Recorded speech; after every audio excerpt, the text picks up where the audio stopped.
আসসালামু আলাইকুম, স্বাগতম জানাচ্ছি অ্যাডমিশন অ্যাসিস্ট্যান্ট লেকচার ভিডিওতে। আমি তৌহিদুল ইসলাম আছি। আমি বর্তমানে ঢাকা বিশ্ববিদ্যালয়ে ব্যাংকিং অ্যান্ড ইন্স্যুরেন্স ডিপার্টমেন্টে পড়াশোনা করছি।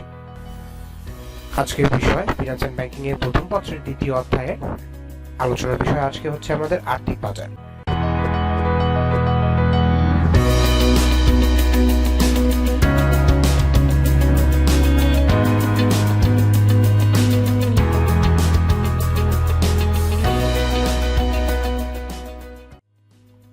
আর্থিক বাজার কি? প্রথমে জেনে নিই আর্থিক বাজার কি। যে বাজারে স্বল্প ও দীর্ঘমেয়াদী আর্থিক সম্পদ বা আর্থিক সিকিউরিটিজ সমূহ ক্রয় বিক্রয় করা হয় তাকে আর্থিক বাজার বলে।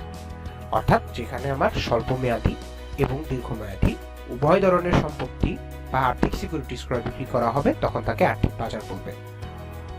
এবার চলে আসে আর্থিক বাজারের কয় ধরনের হতে পারে। আর্থিক বাজারকে দুটি ভাগে ভাগ করা হয়। একটি হচ্ছে মুদ্রা বাজার বা অর্থ বাজার, যেটিকে ইংরেজিতে মানি মার্কেট বলা হয়, এবং অপরটি হচ্ছে পুঁজি বাজার বা মূলধন বাজার, যেটিকে ইংরেজিতে ক্যাপিটাল মার্কেট বলা হয়।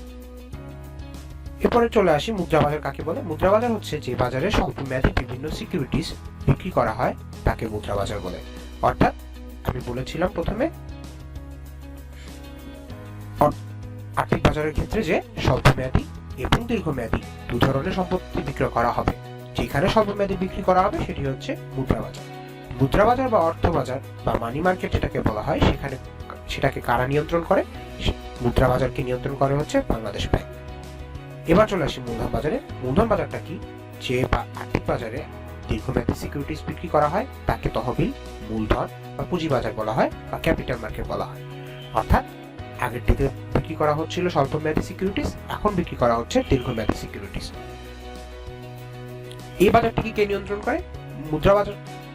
মুদ্রা বাজারের মতো মূলধন বাজারকে নিয়ন্ত্রণ করা হচ্ছে Bangladesh securities and exchange commission, যাকে সংক্ষেপে BSEC বলা হয়। ধন্যবাদ এতক্ষণ আমাদের সাথে থাকার জন্য। আসসালামু আলাইকুম।